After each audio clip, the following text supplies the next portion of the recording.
ایران کی جوہری تنصیبات مکمل تباہ نہیں ہوئی، تہران چند ماہ میں دوبارہ یورینیم افزودہ کرنے کی صلاحیت رکھتا ہے۔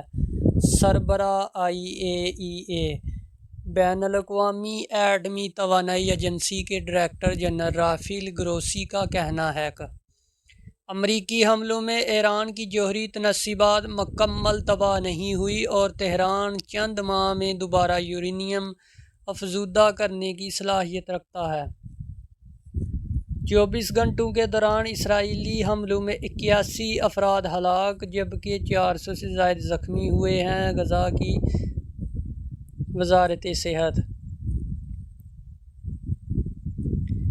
ایران کی جوہری تنصیبات میں جو حملے ہوئے وہ دوبارہ یہاں پہ بین الاقوامی ایٹمی توانائی ایجنسی کے ڈائریکٹر گروسی کا کہنا ہے کہ ایران چند ماہ کے اندر یورینیم کی افزودگی دوبارہ شروع کرنے کی صلاحیت رکھتا ہے۔ امریکی نشریاتی ادارہ CBS نیوز کو دیے گئے ایک انٹرویو میں ان کا کہنا تھا کہ گزشتہ ہفتے کے آخر میں ایران کی جوہری تنصیبات پر امریکی حملوں کے نتیجے میں انہیں نقصان پہنچا تھا لیکن وہ مکمل طور پر تباہ نہیں ہوئی۔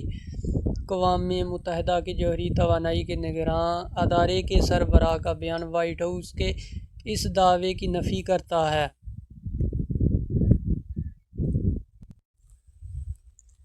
یہ جنگ ابھی ختم نہیں ہوئی۔ ایران اور اسرائیل کے درمیان جنگ بندی کے بعد BBC نے تہران میں کیا دیکھا؟ شدید گرم دوپہر میں ایران کے دارالحکومت تہران کے دل میں واقع کیفے کے اندر گاہکوں کو ٹھنڈے مشروب پلائے جا رہے ہیں۔ یہ یہاں دستیاب سب سے زیادہ مشہور آئس امریکہ کافی ہے۔ یہ کیفے برسوں سے بند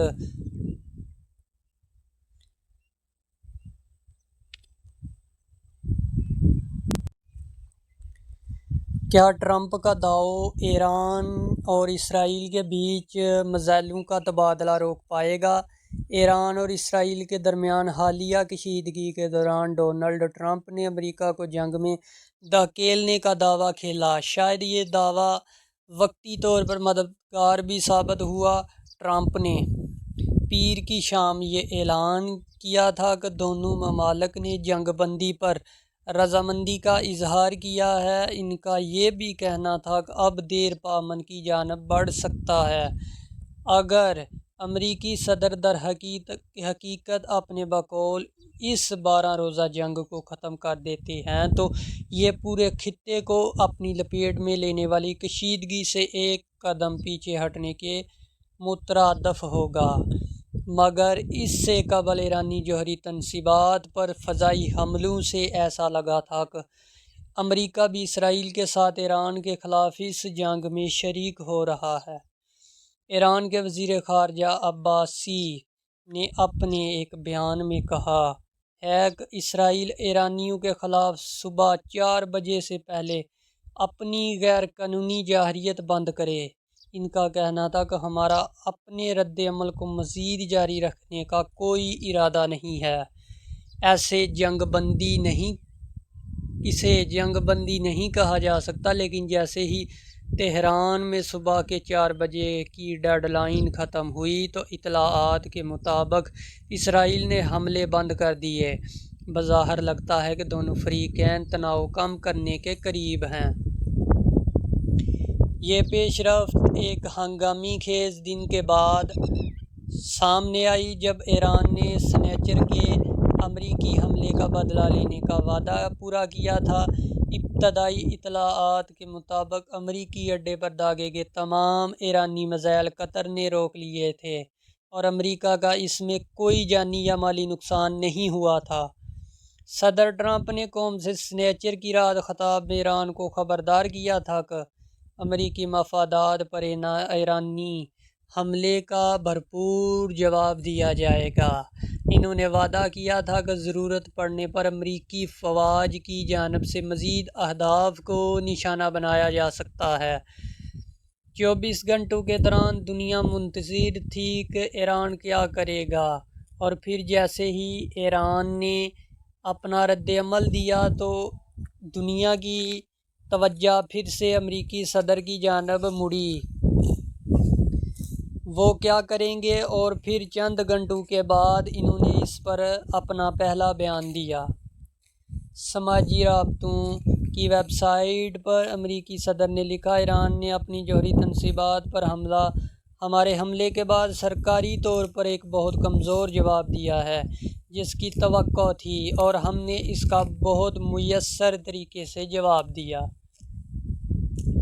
ان کا یہ بھی کہنا تھا کہ شاید اب ایران خطے میں امن اور ہماہنگی کی جانب بڑھ جائے۔ اگرچہ اطلاعات کے مطابق نقصان کم ہوا ہے، صدر ٹرمپ بظاہر یہ امید کر رہے ہیں کہ ایران سنجیدگی کے مذاکرات کرنا چاہے گا، اور پس پردہ وائٹ ہاؤس نے کہا کہ وہ قطری مصالحت کاروں اور اسرائیلی وزیر اعظم کے ساتھ سیز فائر پر کام کرنے کے لیے بات کر رہے ہیں۔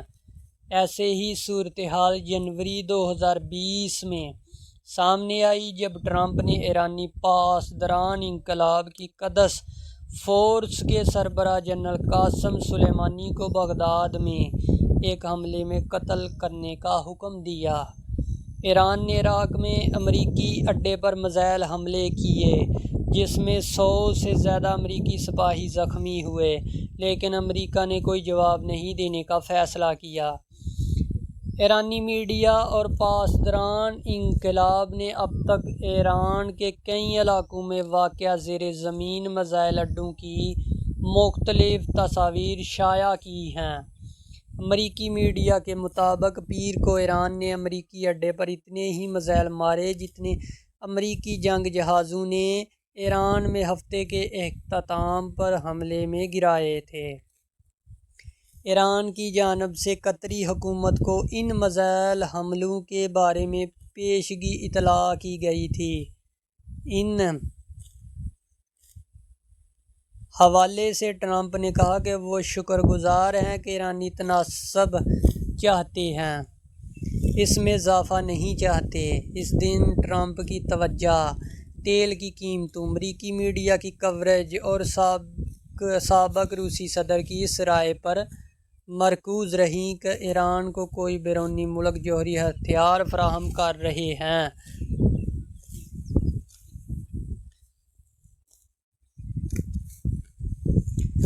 امریکی حکام کا کہنا ہے کہ صدر نے اپنے برعکس خطرات کو دیکھ کر اقدامات اٹھائے ہیں۔ اگر ایران دوبارہ سے حملہ کرتا ہے اور ان میں امریکیوں کو موت ہوتی ہے یا بڑا نقصان ہوتا ہے تو رد عمل کے لیے صدر ٹرمپ پر دباؤ بڑھے گا۔ بہرحال اس وقت ایسا لگتا ہے کہ وہ مزید لڑائی نہیں چاہتے اور دونوں ممالک یہ مطالبہ سن رہے ہیں۔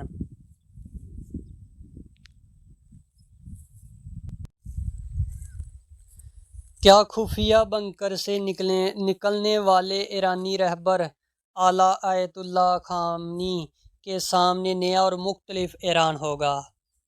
اسرائیل اور ایران کی جنگ کے دوران تقریباً 2 ہفتے کسی خفیہ بنکر میں گزارنے کے بعد ایران کے 86 سالہ رہبر اعلیٰ آیت اللہ علی خامنی جنگ بندی کے اس موقع سے فائدہ اٹھا کر ممکنہ طور پر اب باہر نکلنے کا ارادہ کر رہیں گے۔ خیال کیا جا رہا ہے کہ وہ اسرائیلی افواج کی جانب سے قتل کیے جانے کے خدشے کے باعث مکمل طور پر تنہائی میں ہیں اور ان کا کسی سے رابطہ نہیں۔